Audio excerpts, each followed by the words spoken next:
Nous sommes en direct sur Eugenol Live et je suis très heureux de vous recevoir ce soir parce que j'accueille une conférencière d'exception, Amélie Mingeot. Bonjour Amélie. Bonjour Jérôme. Bonjour. Bon, on démarre un petit peu en retard et j'espère que ça va pas trop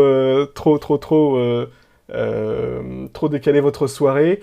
Amélie, professeur Amélie Mingeot, tu es chargée de cours en biomatériaux dentaires à l'université de Liège et tu es chef de clinique dans le service de prothèses fixes au CHU de Liège également. Tu as un profil particulier puisque tu es moitié clinicienne, moitié chercheuse. Donc tu as vraiment cette double casquette qui te permet de mettre les mains dans le cambouis des deux côtés du bar. Tu as cofondé et tu diriges la Dental Biomaterial Research Unit à Liège également. Tes domaines de recherche, ça concerne les céramiques dentaires, particulièrement la zircone, les composites 4CAM, les protocoles de traitement minimalement invasifs, tout ce qu'on aime évidemment, et surtout les technologies numériques, encore plus ce qu'on aime. Tu as une activité clinique qui est basée sur l'esthétique, la dentisterie restauratrice toujours minimalement invasive, la gestion multidisciplinaire de cas de réhabilitation complexe sur les dents et sur implants. Tu es conférencière internationale, auteur de nombreuses publications, autrice de nombreuses publications en tout cas internationales, et tu es membre actif de la très sélecte European Academy of Aesthetic Dentistry. Et puis, ce soir, tu as décidé de nous parler d'un thème qui m'est également très cher, c'est les composites CFAO et les céramiques hybrides.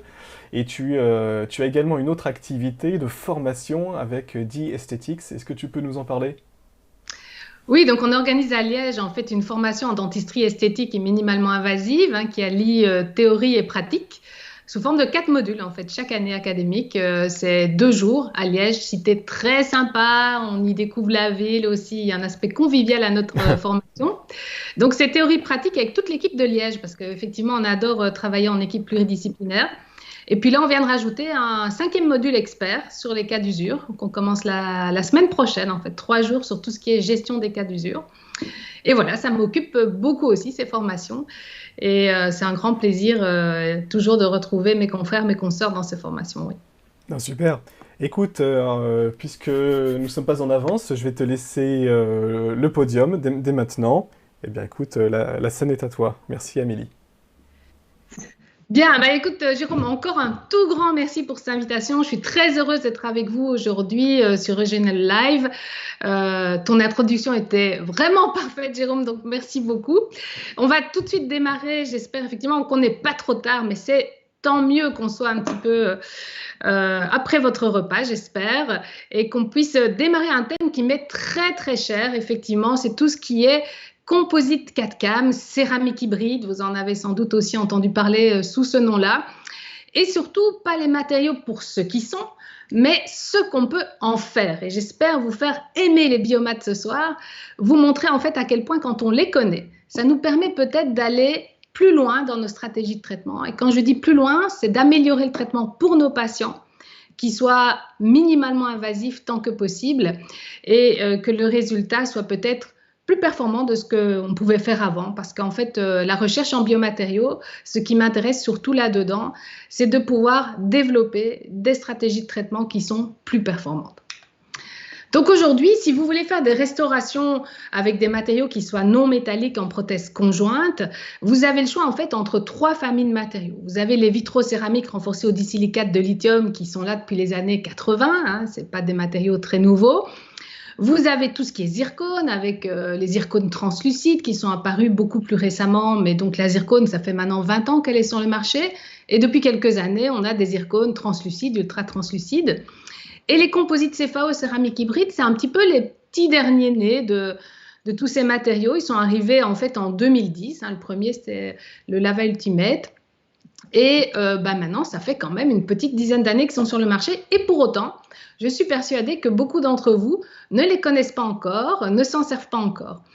Or, les matériaux, on n'est pas là pour dire qu'il y en a un qui est universel et qui peut convenir à toutes les situations. J'ai l'habitude de dire qu'il n'y a pas de biomatériau idéal, mais il y a un matériau pour chaque situation clinique. Et les matériaux ont généralement des avantages, des inconvénients qui leur sont spécifiques. Et ce que je vais essayer de vous montrer ce soir, c'est quels sont vraiment les avantages spécifiques de ces composites CFAO et en quoi est-ce qu'ils peuvent vous dépanner, vous être utiles au quotidien avec vos patients. Alors, les composites CFAO, on en est déjà à la deuxième génération. Comme je disais, il y a eu l'AVA, il y a eu le Cerasmart, il y a eu les Namiq, il y a eu les Shofu blocs. Et puis, ces quelques dernières années, il y a eu une deuxième génération de blocs que sont le Brillant, le Voco ou le Tetricad. Il y en a encore d'autres. En fait, chaque compagnie a commencé à développer un composite CFAO. Rares sont ceux qui n'en ont pas et qui n'en proposent pas dans leur gamme. Pourquoi? Parce qu'ils ont tout de suite vu les avantages de ces matériaux que sont leur extrêmement grande machinabilité. Donc, c'est vraiment des matériaux qui vont s'usiner super facilement.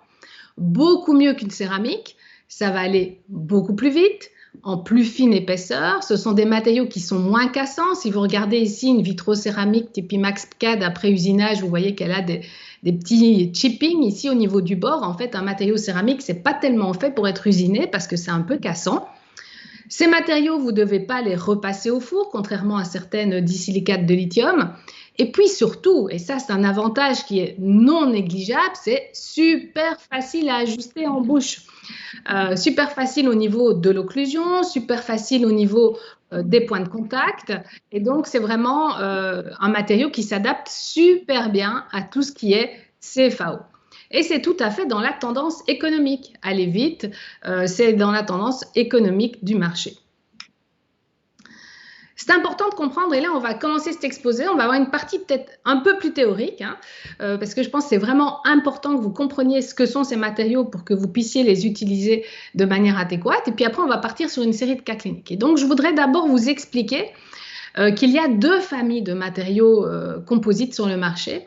Il y a ce qui s'appelle les composites, enfin ce que j'appelle en tout cas les composites à charge dispersée, c'est quasiment tous les matériaux qui sont sur le marché, c'est vraiment comme un composite direct.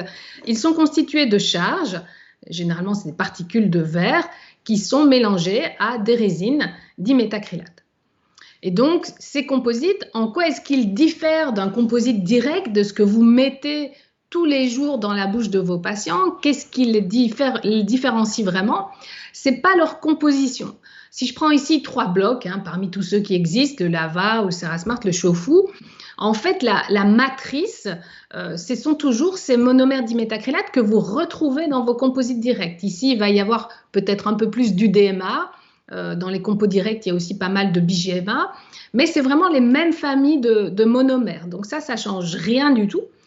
Les charges, c'est pareil, c'est exactement ce que vous avez dans vos composites directs. Vous avez des charges essentiellement de verre, vous pouvez avoir des petites particules de zircone, elles peuvent être, ça peut être des nanocharges, ça peut être des micro-hybrides, ça peut être des nano-hybrides, exactement comme dans vos composites directs. Vous savez, plus c'est fin, plus ça va se polir, mais plus ça va s'user.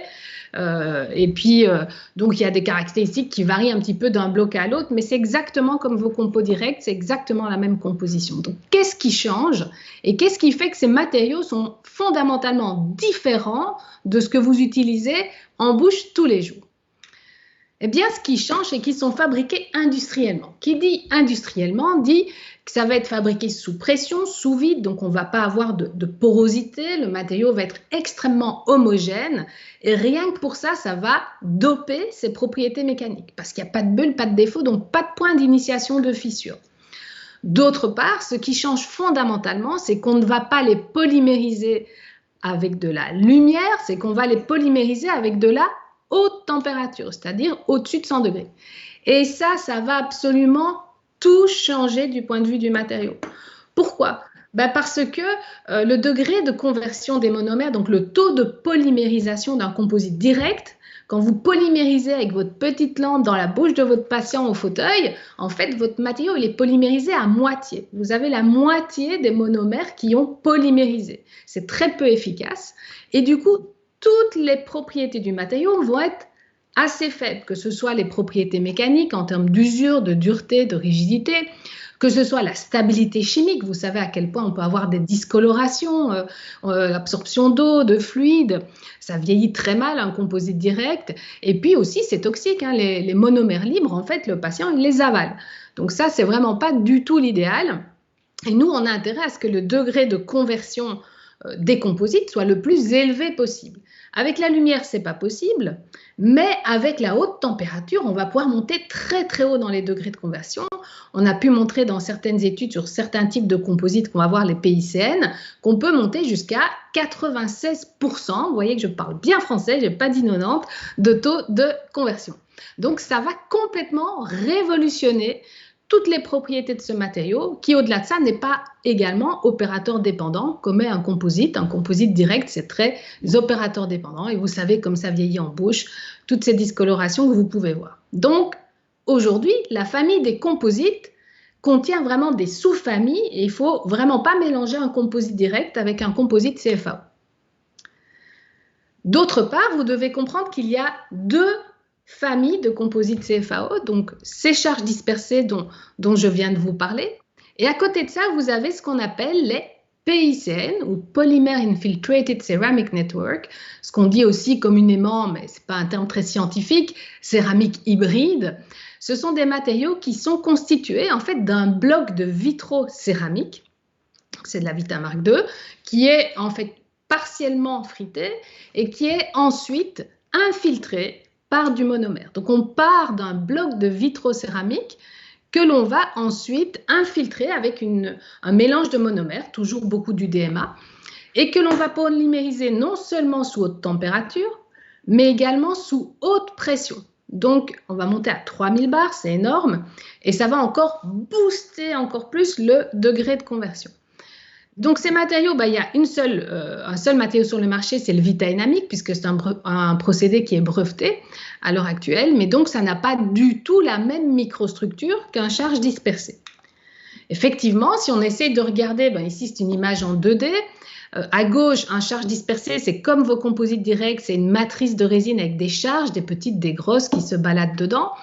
Un PICN, vous devez vraiment voir ça, on appelle ça aussi un matériau à double réseau. Il est constitué d'un réseau céramique où tout est interconnecté, toutes les particules ici, c'est fusionné. Et puis, vous avez du monomère, un réseau de monomères qui se balade.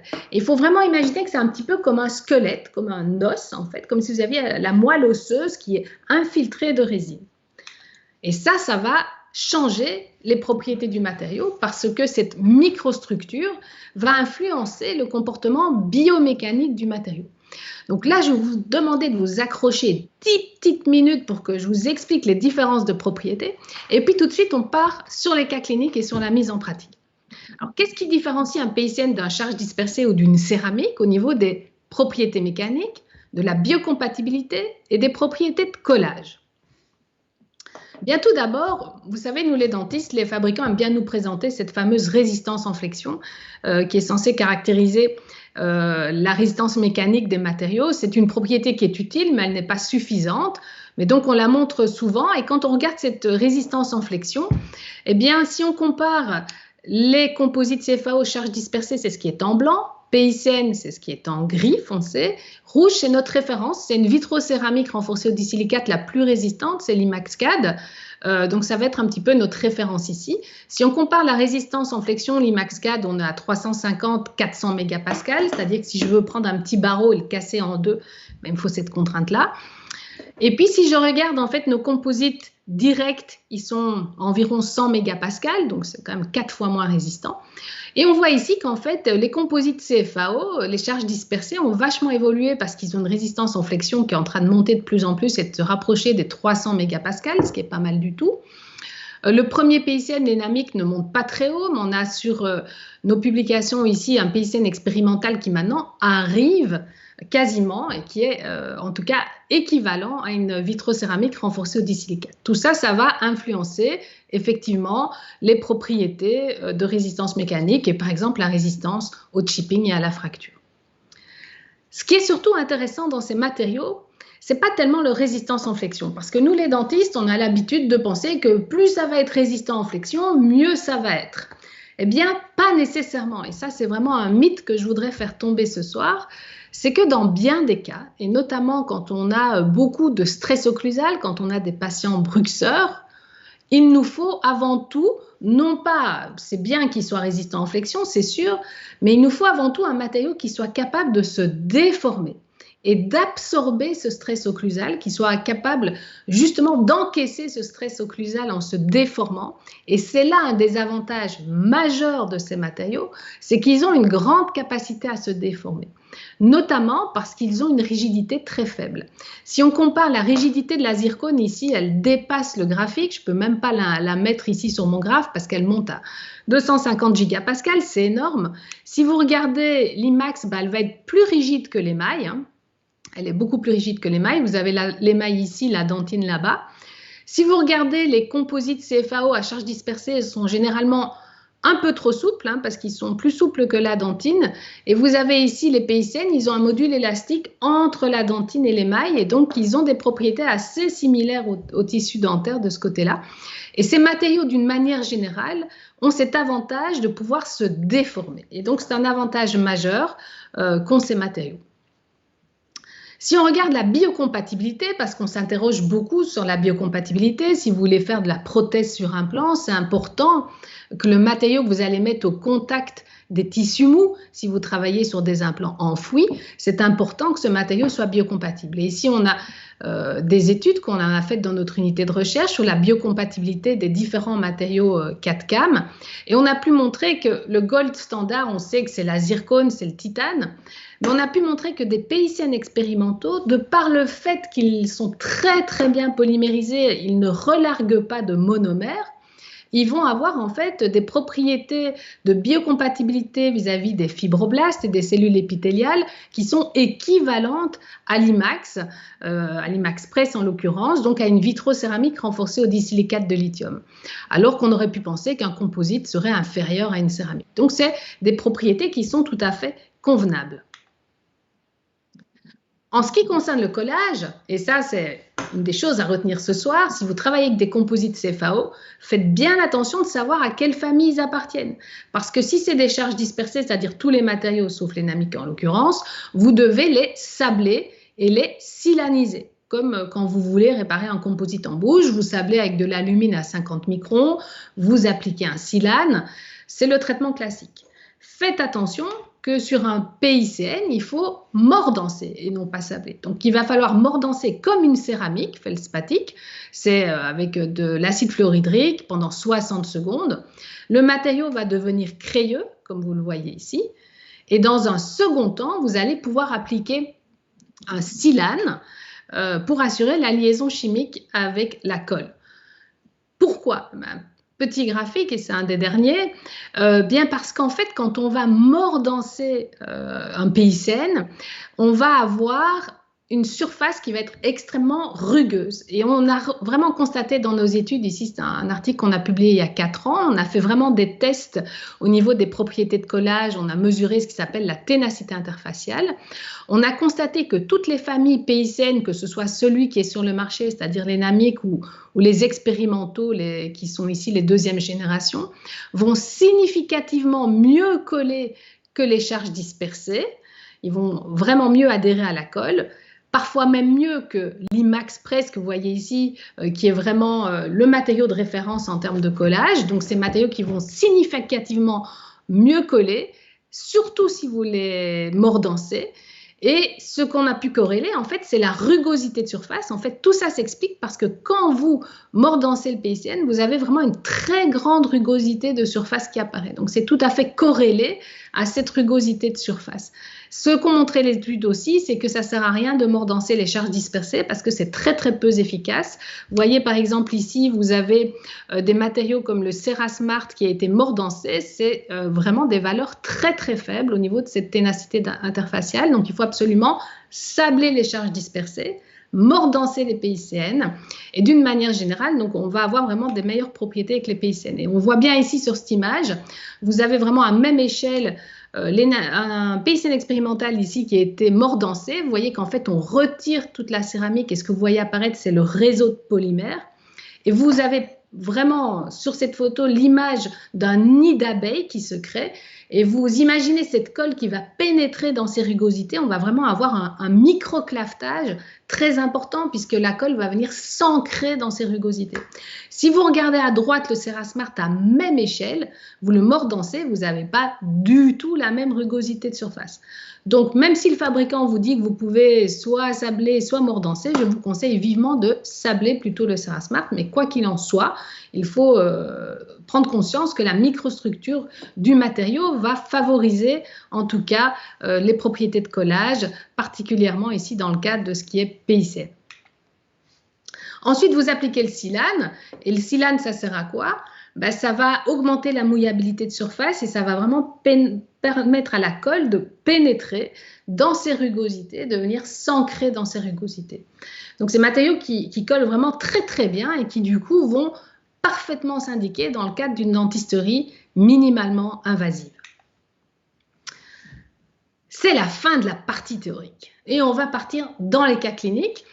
On va partir en fait dans ce qu'on a comme recul chez nous à l'Université de Liège avec ces matériaux, en particulier les PICN de première génération, puisqu'on a développé très vite en fait une expérience et une expertise dans ces matériaux. On les utilise depuis quasiment leur lancement, depuis 2014, et je vais vous montrer un petit peu ce qu'on en fait aujourd'hui. Alors, c'est important de comprendre, je disais, il n'y a pas de matériau idéal. Quelle est vraiment la contribution spécifique de ces matériaux à notre dentisterie actuelle? Eh bien, ça va vraiment être en comparaison, par exemple, avec des vitraux ou même de la zircone, le fait que vous pouvez les utiliser en super fine épaisseur. Super fine épaisseur, tout ce qui est stress occlusal, vraiment pour absorber les contraintes, particulièrement chez les patients bruxeurs, mais comme on va le voir aussi en implantologie, parce qu'en implantologie, ben, les implants, ils n'aiment pas les surcharges occlusales, donc un matériau qui va absorber les contraintes, c'est très, très intéressant. Partout, on va devoir adapter facilement la situation, si vous devez modifier plus tard, réparer, etc. C'est quelque chose qui s'adapte très facilement. On va avoir un cas de pédodontie. Et donc, je le disais, un prothèse sur implant, c'est vraiment très, très intéressant aussi par rapport à cette absorption des stress occlusaux. Quels sont les points négatifs de ces matériaux? Tous les matériaux ont des points positifs et négatifs. Ça ne va pas être aussi esthétique qu'une céramique en termes de gloss, donc de brillante surface. Hein. Quand vous avez une céramique qui est glacée, c'est extrêmement brillant, c'est très esthétique. Vous n'aurez pas ce brillant, quoique les nouvelles générations sont de plus en plus performantes de ce côté-là. Vous pouvez les maquiller en surface, mais vous verrez que le maquillage, c'est comme sur tout, hein, même sur une zircone ou sur une vitraux, un maquillage au niveau de la face occlusale, ça peut s'user. Donc ça, il faut le savoir. Mais en tout cas, ce qu'on a tendance à faire, nous, c'est à de plus en plus travailler sur les polissages mécaniques qui peuvent arriver vraiment à des situations très, très satisfaisantes, comme vous allez le voir par après.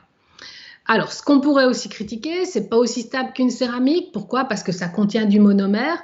C'est quelque chose dont on revient parce que ces monomères sont très bien polymérisés. Donc, finalement, la stabilité est quelque chose qui nous inquiète de moins en moins.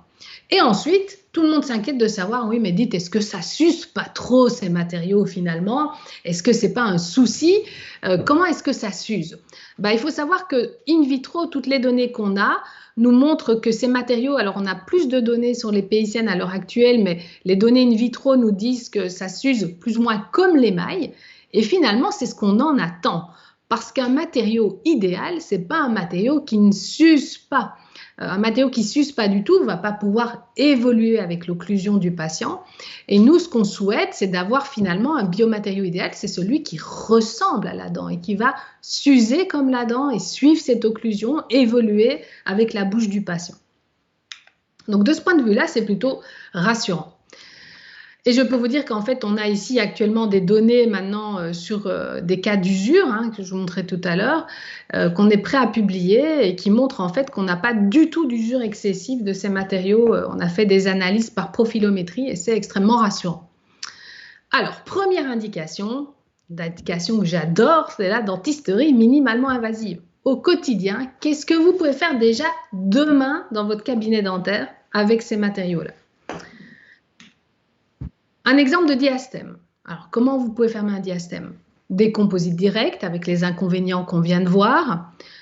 des chips éventuellement en céramique feldspathik. Maintenant, c'est un peu délicat à manipuler. Il faut faire attention de ne pas faire des éclats au niveau des bords. Il faut un prothésiste qui soit vraiment expérimenté. Et pourquoi pas ici? Finalement, ni l'un ni l'autre, le composite, il est un peu entre les deux. Le composite CFAO, il a presque les avantages du composite direct et les avantages, certains avantages des céramiques, notamment le fait de pouvoir travailler en technique indirecte et de pouvoir gérer les formes, etc. Avec des avantages complémentaires, on va voir au niveau de la finition. Donc ici, j'avais fait faire, c'est un cas qui a déjà quelques années, 2 petits chips en PICN, donc en énamique, 2 petits chips qui vont venir en fait fermer le diastème ici, qui ont été collés de manière tout à fait minimalement invasive. Donc on ne va pas du tout préparer les dents, on vient coller ces 2 petits chips après avoir mordancé, silanisé le matériau, on fait ça sous digue et ça vous permet de venir fermer comme ça des petits diastèmes. J'avais dans ce cas-ci rajouté un petit peu de composite direct sur les latérales et un diastème entre la latérale et la canine. Donc, je fais souvent un mix de matériaux. Mais ici, je trouve que ça m'apporte un matériau qui va être plus stable dans le temps qu'un composite direct, qui va être aussi plus performant mécaniquement et que je vais pouvoir mieux finir au niveau des bords qu'une céramique feldspathik parce que la céramique feldspathik, elle risque de micro-fracturer. Ici, je vais vraiment pouvoir, une fois que c'est collé, en fait, je vais pouvoir finir avec des gommes, il y a des gommes spécifiques, vraiment venir finir les joints à rien. Alors, c'est un matériau qui va être un peu moins brillant qu'une céramique feldspathik, ça c'est sûr, mais une fois que c'est dans la bouche du patient et avec la salive, etc., ça passe extrêmement bien. Et ça revient moins cher en frais de laboratoire qu'une céramique feldspathik. Donc, ça peut vraiment apporter quelque chose, je trouve, de ce point de vue-là. Et chez ce patient, voilà, il y a eu un petit éclaircissement dentaire, un petit peu de composite direct, 2 chips, et ça change complètement le sourire du patient. Donc ça, c'est une première indication. Et vous voyez qu'ici, sur cette photo de profil, ça passe quand même très très bien. Les joints sont très discrets et vous voyez que cette surface apparaît tout à fait correcte. Ici, ça n'a même pas été maquillé, donc c'est vraiment simplement poli. Le matériau a été simplement poli. Donc ça, c'est la première indication, c'est tout ce qui est dentisterie minimalement invasive, outre le fait que vous pouvez les utiliser dans toutes les autres indications d'une vitrocéramique renforcée. Ça peut être un inlay, un onlay, une endocouronne, tout ça, ça fonctionne très très bien. D'autre part, et ça je dirais que c'est une des indications phares de ce type de matériaux, je pense que c'est vraiment pour moi les matériaux les plus adaptés à cela, c'est tout ce qui est traitement minimalement invasif de l'usure dentaire. Donc, c'est quelque chose, vous savez, il y a des formations partout sur l'usure dentaire, c'est un phénomène qui est de plus en plus fréquent. Et il faut bien distinguer l'usure dentaire qui est localisée à certaines dents de l'usure dentaire qui est généralisée à toutes les dents. Donc, comment est-ce qu'on peut les utiliser dans le cadre de l'usure dentaire localisée? Ça, c'est des petits cas que vous pouvez également faire demain dans votre cabinet dentaire. Patiente qui sort d'un traitement orthodontique et elle est gênée en fait par la longueur de ses incisives supérieures. Elles sont un peu usées, donc c'est une patiente qui souffre de bruxisme et qui voudrait revoir l'esthétique du front antéro-supérieur. Donc ici, qu'est-ce que j'avais fait? 2 petites facettes palatines, de nouveau en énamique. Le principe, c'est quoi? Le principe, en fait, chez cette patiente, on a une usure aussi de la face palatine de la dent, puisqu'il y a du bruxisme. Le principe, c'est de venir coller cette facette au niveau de la face palatine. Elle va reconstituer le bord incisal. Et puis moi, je vais faire ce qui s'appelle un masquage. C'est-à-dire qu'à cheval sur le joint entre la facette et la dent, je vais faire un tout petit chanfrein et je vais venir mettre du composite direct. L'alternative, c'est quoi? Si vous trouvez que le joint se voit trop fort, que la patiente est dérangée, vous pouvez faire une technique sandwich, c'est-à-dire venir refaire une facette vestibulaire. À ce moment-là, pourquoi pas en céramique, en vitrocéramique, c'est une très belle indication. Mais je trouve que dans bien des cas, on s'en sort et de plus en plus, en fait, j'évite les facettes vestibulaires. Je vais reconstruire ce qui est abîmé, c'est-à-dire la face palatine, le bord incisal, et puis je vais venir masquer en fait le joint et le patient est généralement tout à fait satisfait comme ça. Je lui explique qu'il faudra peut-être repolir, un peu entretenir dans le temps, mais globalement ce qu'il faut faire c'est vraiment pas descendre le composite jusqu'au bord, donc surtout n'allez pas mettre le composite direct de masquage jusqu'au bord, il faut vraiment le mettre simplement à cheval sur le joint, bien laisser les propriétés mécaniques du composite CFA ou du PICN, en l'occurrence ici, au niveau du bord incisal. Et vous utilisez un composite direct qui soit lumineux. Moi, j'utilise beaucoup l'Inspiro de chez Edelweiss, qui a une teinte SW qui est vraiment très lumineuse et qui nous permet de masquer ce joint. Donc, vous voyez, après collage, on voit où est la délimitation. Après masquage, on peut vraiment rendre ce joint très, très, très discret.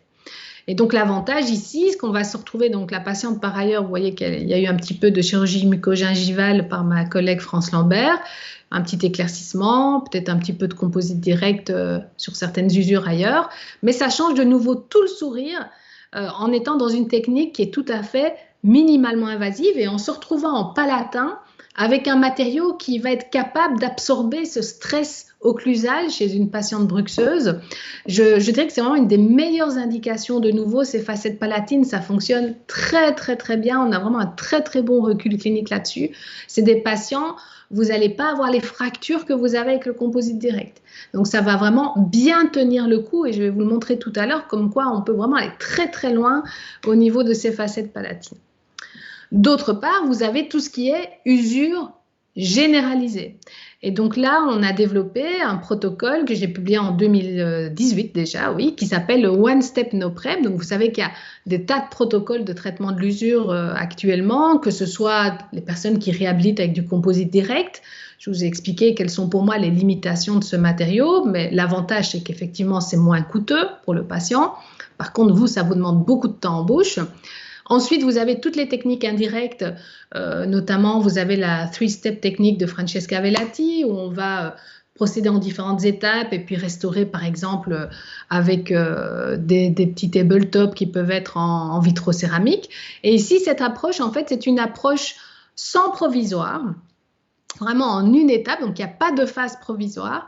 Et l'autre caractéristique, c'est qu'il n'y a pas du tout de préparation des tissus dentaires. Donc, one step parce qu'il n'y a pas de provisoire, no prep parce que je ne vais pas du tout préparer les tissus dentaires parce que il y a bien des cas en fait où on doit quand même un peu préparer. Si vous faites de la vitrocéramique, il vous faut une certaine épaisseur et ça impose parfois de préparer les tissus dentaires. Donc ici, vous avez 3 exemples typiques de cette technique. C'est des cas qui sont déjà un peu ancien. Le premier date de 2014, des patients d'âge différents avec des usures qui sont vraiment très très sévères, qui sont liées au bruxisme, mais également à des facteurs chimiques tels que le premier boit beaucoup de coca ou ça peut être du reflux. Donc ici, ce qu'on va faire, je passe très très vite sur cette technique, mais on va remplacer les obturations chez le patient de manière à ce qu'elles soient correctes, étanches, changer ces obturations, faire des composites, remplacer les amalgames par un composite direct sans se tracasser de la forme. Bon, les autres patients, on a même conservé des anciennes prothèses. Et puis l'idée, c'est quoi? C'est qu'on va faire un setup numérique. Avant, on faisait un wax-up, maintenant un setup, ça ne change pas grand-chose. Mais l'idée, c'est de reconstituer les tissus dentaires manquants, ni plus ni moins. Donc, de s'inspirer de ce qui reste de la dent pour reconstruire cette dent. Et puis, de fraiser dans un bloc de composite CFAO, et ici donc de PICN, de fraiser en fait une petite restauration qui correspond vraiment au tissu manquant. Donc cette restauration, elle peut avoir, la forme n'est pas du tout standardisée, ça va dépendre d'un patient à l'autre et d'une dent à l'autre, et surtout elle peut avoir des bords extrêmement fins. Vous voyez qu'aussi on va refaire des facettes palatines ici pour reconstituer évidemment toutes les faces palatines et les bords incisaux. Donc on va parfois descendre jusqu'à des épaisseurs qui font 2/10 de millimètre, hein, donc ça c'est un peu extrême, mais on a fait beaucoup de cas où on est descendu très très fin. Donc voilà, vous avez ces restaurations chez ces patients qui sont destinés à être collés, bien sûr, et qui vont reconstituer les faces occlusales et parfois un petit peu des morceaux de face vestibulaire. Et puis une fois que c'est collé, vous avez 2 options. Soit vous faites la technique sandwich parce que dans ce cas-ci, il manque beaucoup de matière et on va venir faire très belle indication des vitrocéramiques renforcées au disilicate, c'est les facettes. Hein, donc on va revenir faire des facettes ici en IMAX Press. Ou alors, vous pouvez faire ma fameuse technique de masquage et ça évite la dépense au patient et vous venez retravailler la dent en vestibulaire avec du composite direct. Donc voilà les patients avant-après. Bien sûr, il y a ici, je ne détaille pas du tout ce protocole, mais on a toute une approche de l'occlusion. Bien sûr, dans ce protocole, on fait une analyse occlusale, etc. Donc c'est des cas quand même un petit peu de haute voltige, je dirais ici, des cas quand même plus compliqués à gérer puisqu'on va venir coller les restaurations en fait en 24 heures. Hein. Donc je colle le maxillaire supérieur un jour, l'après-midi, le lendemain matin, le patient revient, je colle tout le maxillaire inférieur. L'avantage, c'est que le matériau ici va être super facile à retoucher au niveau occlusal pour adapter les points de contact, etc. Donc maintenant, on travaille avec le système Mojo pour tout ce qui est de l'occlusion. Donc on a de moins en moins de retouches à faire.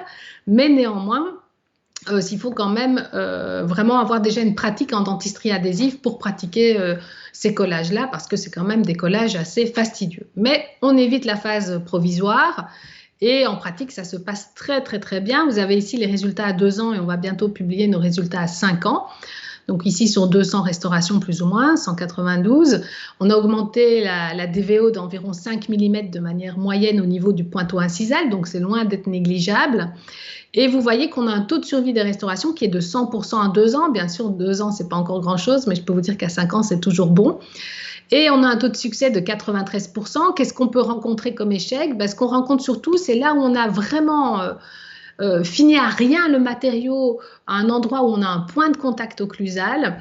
Là, on peut avoir ce qu'on appelle des minor chipping, c'est-à-dire des petits éclats qu'on a dû repolir. Ça, c'est vraiment, je dirais, la limite de ce matériau actuellement. C'est quand il se retrouve vraiment super, super fin, genre à 2/10 ou vraiment à rien quand on le polit en face occlusale. Là, il est encore un peu sensible au chipping et on attend vraiment beaucoup des deuxièmes générations de PSN qui sont dans le pipeline actuellement. On espère que ça va vraiment augmenter cette petite résistance au chipping. Mais sinon, on a vraiment des taux de succès et des taux de survie qui sont excellents, supérieurs à tous les autres matériaux qu'on peut rencontrer. Donc l'avantage, c'est que le matériau s'utilise ici en fine épaisseur qui va vraiment permettre d'absorber les chocs, de s'ajuster très facilement. Je peux vous dire que c'est agréable au niveau des points de contact, de retoucher ça facilement en proximal, de retoucher ça facilement en occlusal, un matériau qui va évoluer avec l'occlusion et un matériau finalement composite qui a pas les inconvénients des composites directs, c'est-à-dire c'est un compo haute performance qui n'est pas opérateur dépendant et vous n'avez pas cette morphologie à contrôler, etc. Donc c'est vraiment très très agréable. Ensuite, pour ce qui est de l'usure localisée, je reviens sur l'usure localisée. On a développé aussi un protocole un peu innovant à partir de cette technique One Step No Prep. En fait, j'ai développé une technique assistée par orthodontie pour tout ce qui est cas d'usure localisée où vous n'avez pas la place en occlusal. Parce que bien souvent, on n'est pas comme dans le premier cas, dans une situation parfaite où on a de quoi reconstruire la face palatine.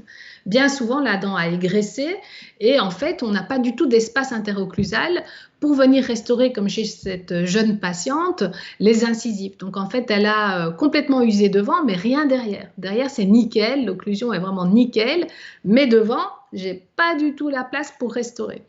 Et on voit que pourtant, elle a vraiment usé toute cette face palatine. Ici, il y a du mécanique, il y a du chimique comme facteur d'usure. Et c'est extrêmement difficile d'aller restaurer ses dents puisque vous n'avez pas de place et que vous êtes censé quand même, comme vous le voyez ici dans l'analyse esthétique, vachement allonger les dents. Donc, on est coincé. Alors, qu'est-ce qu'on peut faire ici?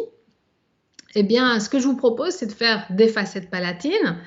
Facettes palatines que je vais faire revenir ici sur la face vestibulaire, mais sans aucune préparation des tissus. C'est ce que j'appelle une restauration en enveloppe. D'autres appellent ça les restaurations tacos. Mais donc, elle fait facette palatine, elle revient vers vestibulaire pour fermer le diastème. De venir donc fabriquer ces restaurations en technique forcément CFAO, ici avec de l'énamique. On peut passer par une étape d'essayage. Moi, j'aime bien faire des essayages comme ça en cire. C'est un peu des cires composites qui peuvent être fraisées par la machine et qui vous permettent, c'est une espèce de mock-up, qui vous permet de faire un essayage. Donc ici, on a essayé avec ou sans fermeture du diastème. Ça permet aux patients déjà, avec cette cire, d'évaluer le résultat esthétique. Et ça permet aussi au laboratoire de vous fournir un brouillon de la restauration. Donc, vous pouvez déjà checker les limites et l'adaptation de cette restauration. Voilà les restaurations finies qui ont été un petit peu maquillées en surface. Ils ont des maquillages spécifiques. Quand on maquille, demandez bien aux prothésistes de mordancer, de silaniser pour que le maquillage, c'est un composite photopolymérisable qu'ils utilisent pour qu'il accroche vraiment bien à la surface. Et moi, mon prothésiste le passe un petit peu dans un petit four après. Et vous voyez que les facettes palatines, j'ai oublié de vous montrer, ne recouvrent pas nécessairement toute la face palatine. Vous voyez qu'ici, sur les canines et les latérales, ça ne fait que de tout petits morceaux. Donc, on va coller tout ça sous Dix. Ça, c'est la fameuse restauration enveloppe qui va passer au-dessus des points de contact, qui est plus épaisse. Et le petit truc de la technique, là où l'orthodontie intervient et va nous aider, C'est que l'idée ici, c'est quoi? C'est inspiré d'un concept d'un monsieur qui s'appelle Dahl, hein, qui a mis un concept au point dans les années 70. Je ne vais pas vous détailler ici. En fait, j'ai fait une dérive de ce concept en utilisant l'orthodontie. Donc, le principe, c'est quoi? C'est qu'on va venir coller les restaurations. Et dans la semaine qui suit le collage, puisqu'on va créer en fait ici forcément une béance postérieure, on va placer un dispositif orthodontique. Alors ça, il y a plusieurs choix possibles. Ça peut être des braquettes, des boutons, enfin peu importe, des élastiques pour en fait extruder les dents. Et vous allez voir que ça va aller extrêmement rapidement. Donc chez cette patiente, on colle, forcément elle est en surocclusion sur les incisives. Je mets des petites cales en ciment verionomère pour donner quand même une petite stabilité occlusale à la patiente en attendant qu'on l'équipe avec son dispositif. Ici, l'orthodontiste, c'est Carole Charavet, qui est maintenant à Nice, avait utilisé des petits boutons en composite direct. Ce n'est pas la meilleure solution parce que ça peut se décoller, donc généralement on préfère les petits boutons métalliques. Mais ça va aller super vite, puisqu'en fait, en 2 ou 3 semaines, vous allez extruder les dents. Alors là, après, elle avait fait une phase de consolidation du résultat, mais maintenant, on ne le fait plus du tout. On va directement retirer les petits boutons, mais je veux dire qu'en maximum 1 mois, c'est résolu. Donc, il y a vraiment traitement orthodontique et traitement orthodontique. Hein. Quand vous présentez ça à un patient, il faut vraiment lui expliquer que c'est quelque chose de très léger. Et donc, on va extruder les dents. Vous voyez par ailleurs que ici, je dois faire un éclaircissement à la patiente. Je ne l'ai pas fait à ce stade parce que quand les dents sont usées, c'est trop sensible. Donc, pendant un petit temps, on va voir la différence entre la facette et la dent. Mais dans un second temps, je vais éclaircir la dent puis je vais masquer. Vous voyez ici la technique de masquage. Hein. Je fais un petit chanfrein à cheval sur le joint. Je mordance. Je vais sabler un petit peu l'énamique, le silaniser. Donc, en bouche, je ne vais pas utiliser l'acide fluorhydrique. Donc là, je vais plutôt sabler. Et puis, je vais mettre du composite. Et voilà le résultat esthétique final qui est tout à fait satisfaisant chez cette patiente et qui a pour avantage qu'on n'a pas retiré un picogramme d'émail ou de dentine et qu'on a retrouvé ici, comme vous le voyez, situation avant-après, tous les points de contact occlusaux. Ça va vraiment très, très vite. Et donc, voilà la situation avant-après. Ça consiste en un collage de 6 dents et 1 mois avec des petits élastiques en postérieur, donc il n'y a même rien sur les dents de devant. Et finalement, on a restauré de manière extrêmement peu invasive ce sourire chez cette jeune patiente et je pense que c'est vraiment une technique qui a beaucoup, beaucoup d'avantages. Donc, je vous invite à vous faire meilleur ami avec un orthodontiste. Moi, c'est mes meilleurs amis, les orthodontistes, parce que je peux vous dire qu'ils me sortent d'épaisseur, c'est le cas de le dire, dans beaucoup de situations cliniques qui apparaissent difficiles et qui pour autant le deviennent quand on arrive à collaborer efficacement. Donc, chez ces patients, bruxeurs, bien sûr, on fait toujours une gouttière de protection. Et par ailleurs, on a aussi une approche tout à fait pluridisciplinaire puisque je les envoie aussi chez des kinés pour aussi travailler ce problème de bruxisme. Donc ça, c'est vraiment tout ce qui est usure. Usure, c'est vraiment l'indication, je dirais, parfaite de ces matériaux. Vraiment une très, très grande, je pense vraiment de grands avantages et de possibilités de nouveaux traitements, en tout cas, d'améliorer nos traitements actuels. Anecdotiquement, je vous disais, partout vous devez adapter facilement. Et ça, je pense qu'ils ont, ces matériaux, un bel avenir en pédodontie, s'il y a des pédodontistes qui m'écoutent. Fini les couronnes métalliques, fini de faire un composite direct comme on peut dans la bouche d'un petit patient qui en a marre de se faire soigner. Ici, vous avez un cas d'ectodermie.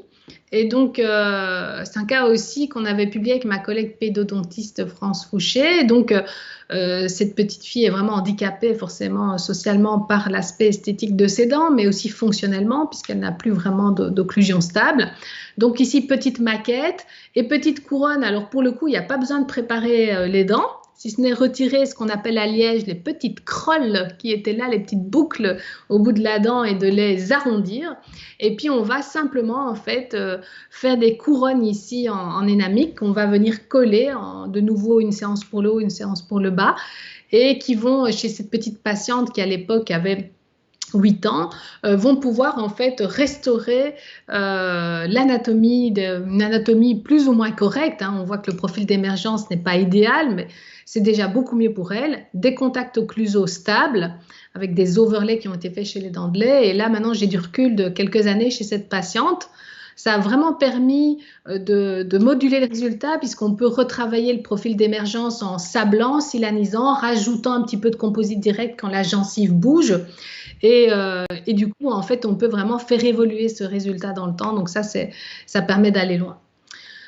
Donc ça, c'est vraiment tout ce qui est cas où on doit adapter la situation. C'est vraiment, je pense, des matériaux très adaptés à ça. Et puis pour terminer, dernière indication, c'est tout ce qui est sur implant. Donc on sait que les implants n'aiment pas les structures qui vont transmettre les stress au tissu périimplantaire. Donc les implants n'aiment pas les surcharges occlusales. Il y a des études qui montrent que ça peut favoriser les périimplantites, la perte osseuse. Et donc d'une manière générale, le matériau idéal sur implant, c'est quand même un matériau qui absorbe un peu les stress et qui est capable de se déformer. Et pour pousser à l'extrême ce concept, on a développé avec ma collègue qui fait la chirurgie, donc France Lambert, encore une fois, on a développé un concept qui s'appelle One T, One Tooth, One Time, et qui pousse un peu à l'extrême le concept et qui montre que finalement, on peut, avec des matériaux qui sont capables d'absorber un peu les chocs, finalement, de mettre en charge un implant le jour même avec la couronne définitive. Donc, qu'est-ce qu'on fait ici? On va mettre en charge un implant unitaire postérieur le jour de la chire avec une couronne définitive en énamique qui sera en contact occlusal. Donc voilà, vous avez un exemple ici, on a fait une chire guidée, mais peu importe, vous n'êtes pas obligé de faire une chire guidée. On fait l'empreinte directement après la chire, on va au laboratoire, on fabrique la restauration et on la place dans la bouche de la patiente le jour même. Donc le patient, il sort du cabinet avec son implant, sa dent. Donc, inutile de dire que le taux de satisfaction des patients est super haut parce qu'ils sont très ravis de ne pas devoir revenir plusieurs fois pour leurs dents. En moyenne, c'est une procédure qui prend environ 2 heures. Donc ça, c'est un article qu'on avait publié avec France qui montrait le recul sur 10 implants. Donc, à 2 ans, on a un taux de survie de 100%. On a fait ça avec des implants Straumann, des tissue level. Hein. On a eu, en fait, par la suite, dans les années qui ont suivi, on a dû, il y a d'abord eu la crise Covid, donc on a dû interrompre un peu les études. Les seules complications qu'on ait rencontrées, c'est des décollements des T-Base, parce qu'on a fait ça avec le CEREC, et qu'en fait, les T-Base CEREC sont très peu rétentifs. Et donc, après 2 ou 3 ans, en fait, ça commençait à se décoller, mais ça n'a rien à voir avec le protocole One T. Et donc, on a cherché longtemps des solutions techniques et on en trouve seulement maintenant parce que c'est pas évident de faire des couronnes transvissées au laboratoire avec les PICN ou les composites CFAO d'une manière générale. Donc, on commence un petit peu à trouver ces solutions, mais en tout cas, les T-Base CEREC, ça fonctionne pas. Et donc, l'avantage du protocole, c'est quoi? C'est que forcément, c'est assez rapide, c'est sûr, mais c'est aussi que ça va permettre à la prothèse de guider les tissus mous, parce que je travaille beaucoup aussi en esthétique implantaire. Et nous, on part du concept, en tout cas, je pars du concept que c'est la prothèse qui va guider les tissus mous dans leur cicatrisation idéale. Donc, on va créer un profil d'émergence idéal à la prothèse. Et cette prothèse va vraiment, comme vous le voyez ici, guider la gencive. Et donc, ça, c'est très, très chouette puisqu'elle va cicatriser directement en étant drivée par cette prothèse. Donc voilà, c'est un petit peu le tour, je dirais, des indications spécifiques de ces matériaux, puisque je vous disais, il n'y a pas de matériau idéal, mais il y a des matériaux, chaque matériau a vraiment, je pense, des indications spécifiques, je viens de vous les montrer. Quels sont finalement les développements qu'on attend pour le futur? Donc au laboratoire, on a eu la chance, nous, de pouvoir évaluer des PICN qui sont biomimétiques, c'est-à-dire des matériaux qui possèdent en fait vraiment un gradient de propriétés, non pas de couleurs, parce que ça existe déjà. Vous avez déjà des blocs d'étamiques qui sont plurichromatiques, mais un matériau en fait qui a une propriété mécanique qui varie en fonction de l'épaisseur, de manière à imiter l'émail en surface et la dentine en profondeur, puisque l'émail et la dentine, ça n'a pas, comme on l'a vu, le même module d'élasticité, par exemple. Et on va vraiment avoir un matériau qui va avoir ce gradient de propriété mécanique. Et je pense que c'est vraiment des matériaux très, très intéressants. Ils ne sont pas prêts d'être sur le marché encore, mais je pense que c'est vraiment un concept qui est très séduisant de se rapprocher vraiment, pour les restaurations unitaires, bien sûr, de quelque chose qui ressemble à de la dent. Les matériaux s'améliorent beaucoup aussi en termes de polissage, donc je pense que c'est des matériaux qui sont encore amenés à évoluer beaucoup dans le temps, qui ont, je pense, de belles années devant eux et qui sont vraiment encore amenés à s'améliorer à différents points de vue, le polissage en étant un. Donc en conclusion de ce petit exposé, qu'est-ce qu'on peut dire? Bien que les composites CFAO incluant PICN et qu'on appelle aussi céramique hybride, sont des matériaux adaptés pour tout ce qui est restauration unitaire. On a vu que leur résistance en flexion est limitée, donc vous ne pouvez pas faire un bridge de 5 éléments avec ça. Je pense que dans les générations futures, on va pouvoir faire des petits bridges de 2 ou 3 éléments, mais actuellement, c'est restauration unitaire. Très adapté à tout ce qui est chairside. Si vous faites de la CFAO direct au cabinet dentaire, c'est matériau parfait. Ça va très vite, pas de cuisson, ça s'ajuste facilement. Tout ce qui est restauration fine, tout ce qui est usure, bruxisme, dentisterie minimalement invasive, ça je ne reviens pas dessus, mais ça fait partie de toutes ces restaurations unitaires, tout ce qui est collé. Et enfin les implants, particulièrement chez les patients à haut risque, à savoir les patients bruxeurs. Je pense que c'est vraiment très intéressant. Donc voilà, j'arrive au bout de cet exposé. Si ça vous intéresse d'aller plus loin, on vous attend à Liège. On a plein de choses à vous faire découvrir. En dehors de la formation, notre sympathique ville, ses bières et son chocolat.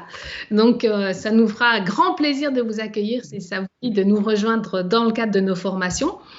Donc formation que j'organise avec mon collègue Alain Van Heusden, donc diesthétique, avec ce module usure, si ça vous intéresse, qu'on vient de développer cette année, ou la formation de base en 4 modules.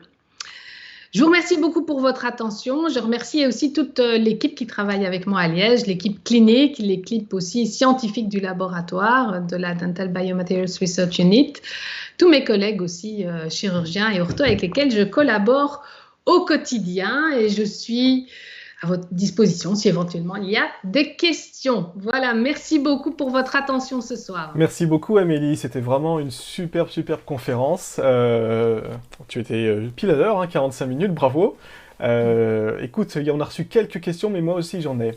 D'abord, j'ai l'impression que, tu me corriges si je me trompe, mais on a l'impression que tu as presque trouvé ton matériau idéal en unitaire. Est-ce que c'est la fin de la zircone en unitaire? Est-ce que c'est la fin de l'IMAX en unitaire? Ou est-ce que tous ces matériaux ont encore beaucoup d'avenir? Alors vraiment, c'est parce que forcément, il faudrait développer plus. J'insiste, il n'y a vraiment pas de matériau idéal universel. J'en rêve d'avoir un matériau où on ne se pose plus la question de savoir lequel je vais prendre dans quelle situation. Je pourrais arrêter de faire cours à mes étudiants. Dans ce cas-là, j'aurais plus rien à raconter.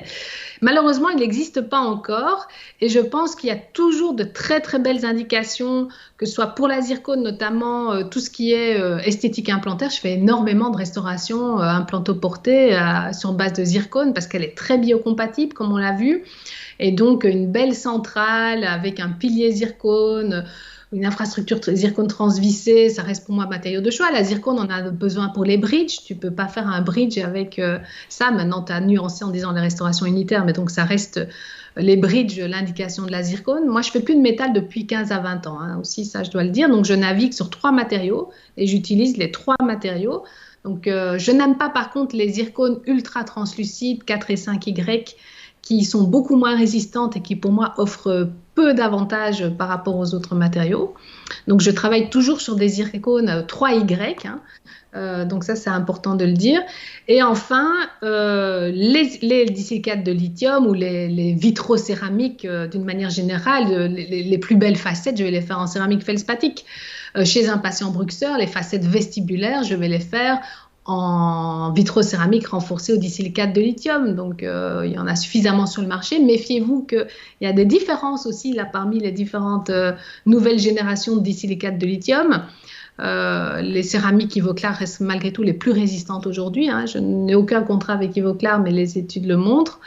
Et puis voilà, donc ça, je vais les utiliser beaucoup pour tout ce qui est facettes, et également, je vais les utiliser en inlay, overlay, endocouronne, ça fonctionne très très bien aussi. Donc là, je vais dire que sur un inlay, un onlay, une endocouronne, les 2 matériaux se valent pour moi, composite CFAO ou vitrocéramique. Donc il y a vraiment des indications, je pense, encore pour chaque classe de matériaux aujourd'hui. Avec un avantage quand même, du coup, peut-être pour ces PICN, par rapport à quand on travaille en usiné, c'est que tu as dit qu'on pouvait travailler en super fine épaisseur, ce qu'on ne peut pas faire avec de l'IMAX. C'est ça, donc tu peux descendre. Maintenant, si tu regardes les fabricants, ils ne se mouillent pas. Pour tous les matériaux, ils vont te dire que tu descends à 1 mm minimum.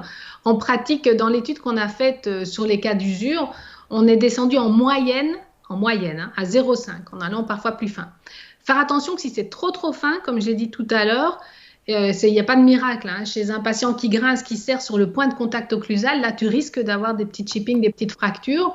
Donc, il faut quand même se méfier de la toute fine épaisseur. Mais par contre, sur un bord vestibulaire, tu peux vraiment le finir à rien sans problème, hein. Tu le passes, moi, je vais passer une pierre d'Arkansas, puis les gommes spécifiques, hein. Il y a des gommes spécifiques pour ces matériaux qui fonctionnent très, très bien. On peut pas utiliser celles pour composite ou celles pour IMAX, ce qu'ils Non, appellent ça genre fonctionne. nouvelle céramique, justement, on peut pas Non, utiliser alors ça. il y a vraiment ça, nous on a fait des kits de fraises justement, en fait il y a vraiment des polissoirs pour chacune des 3 familles de matériaux. Donc Mhm. là, en l'occurrence les Namic, ils ont un kit chez Vita qui fonctionne du tonnerre, mais tu prends une autre gomme, ça va pas fonctionner pareil. Donc, mais par contre là vraiment tu finis à rien sur une phase vestibulaire, les petites chips que j'ai montrées là du départ, tu finis à rien.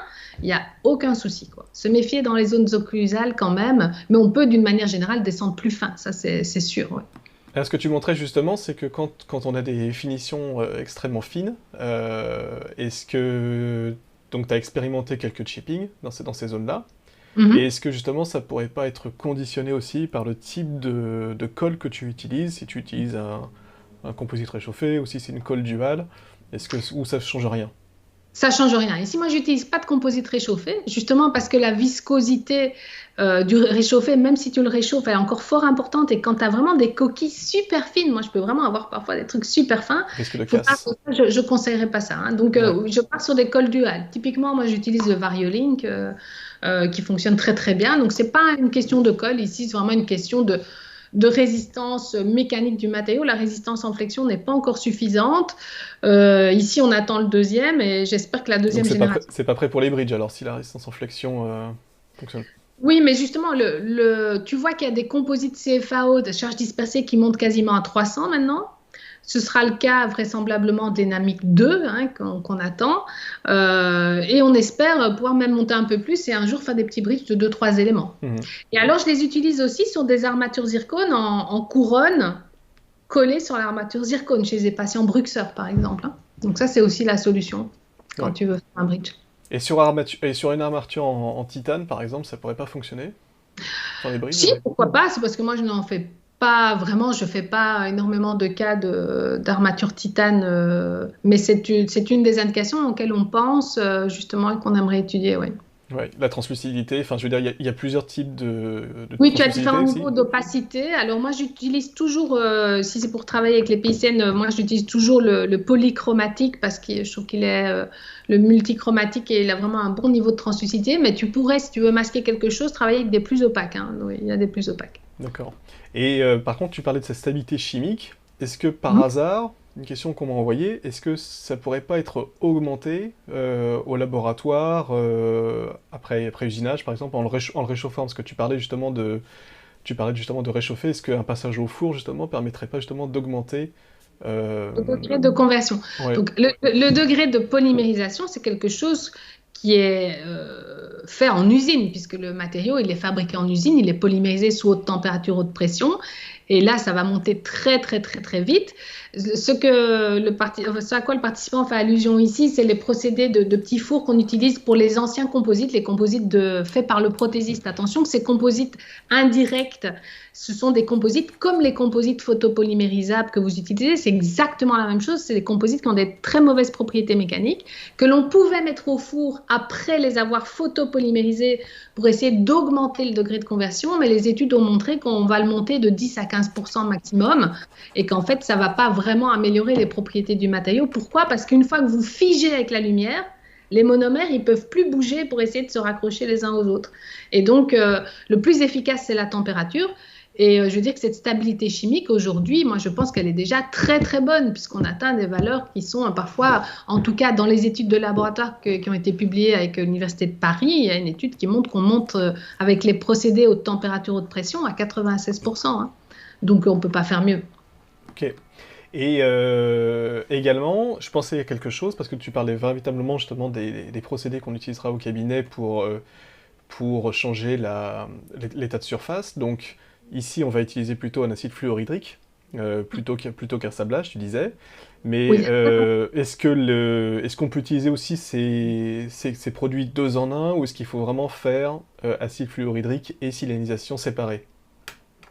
Tu veux dire quel produit 2 en 1 Tu as des produits qui mélangent l'acide fluorhydrique et la silanisation? Oui, on peut faire justement chez Ivoclar, justement, donc il y a des produits deux en un qui permettent Alors, justement d'éviter de faire acide fluorhydrique 30 secondes, 1 minute, peu importe, et puis derrière encore silanisation.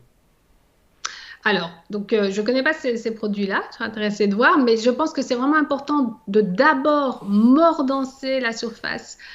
Nous, on passe après dans un bain ultrason à l'alcool et on sèche, qu'elle soit bien sèche avant d'appliquer le silane, parce que le Mhm, silane, c'est extrêmement hydrophile. bien sûr. Hein, c'est très très compliqué, c'est hydrophile et hydrophobe, hein, c'est ça qui est très compliqué.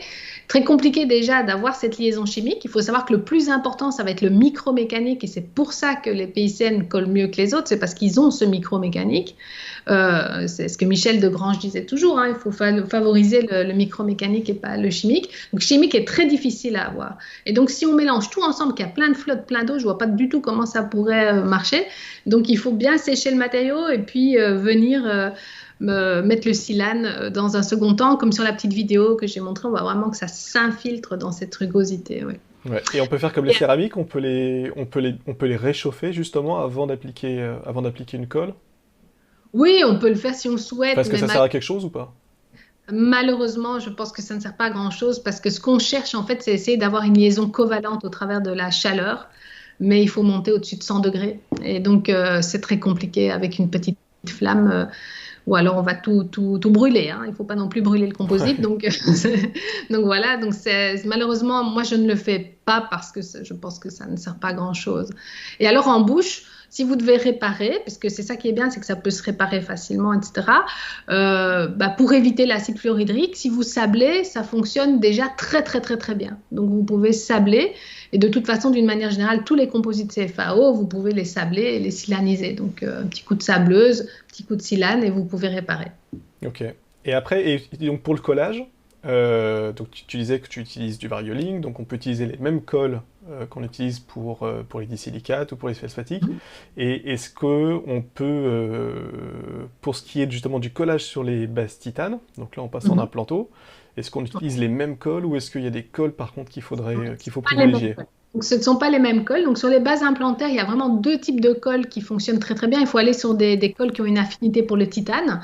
Et donc, on va partir sur les colles à base de MDP, généralement. Donc, on va partir sur du Panavia V5, mais aussi en teinte opaque. Hein. Il faut que ce soit blanc opaque pour masquer le titane. Non, non, pardon, je parlais, est-ce qu'on peut utiliser les mêmes colles qu'on utilise déjà Ah oui, oui, avec la céramique sur les bases titane? ou le Évidemment, c'est multimédia. pas les mêmes que pour les dents, oui. Oui, oui, c'est ça. Oui, c'est ça. Tu utilises les mêmes. Ouais, On exactement. peut garder Tu toujours les mêmes fais protocoles. attention de bien préparer le matériau, mordancer, silaniser, comme on l'a dit, avant d'appliquer la colle. Ok, ok, ok. Est-ce que tu peux nous rappeler aussi encore une dernière fois l'usure en fait de ce matériau par rapport au composite et par rapport à l'IMAX finalement? Alors, je vais dire que les composites directs, leur inconvénient majeur, c'est qu'ils peuvent parfois s'user trop fort. D'accord? Donc ça, c'est un peu le problème. Les disilicates de lithium sont des matériaux qui peuvent s'user eux-mêmes, mais surtout qui sont extrêmement abrasifs pour les antagonistes. Hein. Il faut aussi penser à ça. Donc c'est plutôt trop abrasif, trop dur, on va dire. Les composites CFAO et les PICN, en tout cas tout ce qu'on a sur données de PICN, vont vraiment être entre les deux. Et ce qui est bien, c'est que les études montrent in vitro, par exemple au niveau des PICN, qu'on a une usure qui est similaire à l'émail. Donc c'est quelque chose qu'on recherche finalement, c'est d'avoir quelque chose qui ressemble au tissu dentaire. Ni trop, ni trop peu. Mais pas rien du tout, parce qu'un matériau qui ne s'use pas comme la zircone, c'est pas l'idéal. La zircone, elle ne s'use pas du tout. Elle n'use pas du tout l'antagoniste non plus, hein, ça c'est bien. Mais le fait qu'elle ne s'use pas du tout, elle va se retrouver en surcontact. Hein, et donc ça, c'est pas bon. Et quand tu as de Ouais. la zircone en face, alors est-ce que c'est ton matériau de choix ou est-ce que tu préfères du composite ou de l'IMAX? Si tu as de la zircone en face, alors la zircone, ce qui est bien, c'est qu'elle est friendly vis-à-vis des autres. Hein, donc elle va pas elle n'est pas très abrasive la zircone. Contrairement à une céramique feldspathik ou à du silicate, c'est très abrasif. Une zircone, c'est pas très abrasif. Donc ça me tracasse pas d'avoir de la zircone en face. Hein. Vraiment pas. Au contraire, on va avoir un couple assez intéressant puisqu'on va pas avoir quelque chose de rigide sur quelque chose de rigide, quelque chose de très dur sur quelque chose de très dur. Donc Ok, à la limite, ça m'arrange. Tu vois? Ouais. ok, ok. Écoute, moi je voudrais juste finir sur une petite chose parce que j'ai beaucoup aimé ton concept one T, one tooth, one time. On réduit hein, à chaque fois, c'est toujours un temps en moins. Donc là maintenant on arrive sur tu montrais des couronnes que tu mettais directement en charge, enfin mise en charge immédiate. Oui. Quel va être l'avantage par rapport à de la PMMA? Parce que parfois, finalement, on peut même laisser de la PMMA indéfiniment, ça peut marcher parfois assez bien. Est-ce qu'il y a une supériorité esthétique, mécanique par rapport à ce matériau? Alors, d'abord, j'insiste, c'est un protocole expérimental. Donc, pour ne Oui, oui, pas c'est que tout vrai. le monde Et tu l'as commence à fait, faire. et tu l'as fait que sur des molaires, c'est ça? Oui, donc c'est toujours en secteur postérieur Mm. et c'est un protocole qui est vraiment à l'étude. Donc il n'est pas question de commencer à faire ça dans le cabinet demain. Je pense qu'il faut d'abord laisser l'université, enfin les centres de recherche vérifier le protocole, hein. Ça c'est une chose. Donc il est à l'étude et on a aussi mis en évidence qu'il faut bien sélectionner le patient. Il faut vraiment des critères très favorables, etc. Donc on peut avoir des échecs. Donc voilà, c'est pas le truc qu'il faut commencer demain dans son cabinet. Mais c'est prometteur. Je pense que c'est très prometteur. Alors, quel avantage par rapport à la PMMA? Ta PMMA, déjà, tu voudrais dire faire une définitive, parce que généralement, si tu fais une mise en charge, elle est en sous-oc. Ici, on parle vraiment Tout d'une à fait. restauration définitive en occlusion. Mm. Pourquoi tu ne la ferais pas en PMMA? Ben, parce que la PMMA, c'est une résine acrylique, en fait, hein, qui est éventuellement chargée avec du composite, mais des charges pardon, de verre. Et donc, un matériau, ça peut être aussi des provisoires composites, on en fait beaucoup. Mhm. Les propriétés mécaniques sont inférieures, la stabilité chimique est inférieure, donc tu vas avoir globalement un matériau qui n'aura pas du tout la même composition, la même polymérisation, la même microstructure. Dans du PMMA, tu n'as pas de réseau céramique, tu n'as pas la même quantité de charge, et donc on sait que les charges, c'est la résistance mécanique, c'est aussi les propriétés optiques, c'est la stabilité chimique, etc. Donc oui, ça va pas vieillir de la même manière, quoi. Ok, ok. Bon, bah écoute, on n'a plus de questions sur le chat, donc vraiment je te remercie encore pour cette super présentation et puis pour ces réponses vraiment très très claires, pour ce matériau ouais, d'avenir, actuel ou d'avenir? Actuel et d'avenir, je Actuel et pense. d'avenir, voilà, on met deux en un lui aussi. Eh ben écoute, merci encore. Je voudrais rappeler les prochains événements. C'est d'abord le congrès de la Société française de dentisterie esthétique qui sera le 15 octobre à Paris. On a vraiment un super programme et je vous invite véritablement à vous inscrire. C'est sur Eugénol directement. Et puis n'oubliez pas le congrès Next Gen qui sera les 12, 13 et 14 janvier à Paris. 2 jours de conférences plénières, une journée de TP. Le programme est extrêmement riche et plutôt exceptionnel. Venez directement vous connecter sur nextgen.dental et les inscriptions se feront également sur Eugénol. Moi, je vous retrouverai bien sûr le jeudi 13 octobre pour un nouveau webinaire de la Société française de chirurgie orale. Et puis d'ici là, portez-vous bien. Merci beaucoup Amélie et puis à très bientôt. Merci à tous, encore merci Jérôme et bonne soirée à tout le monde. Salut!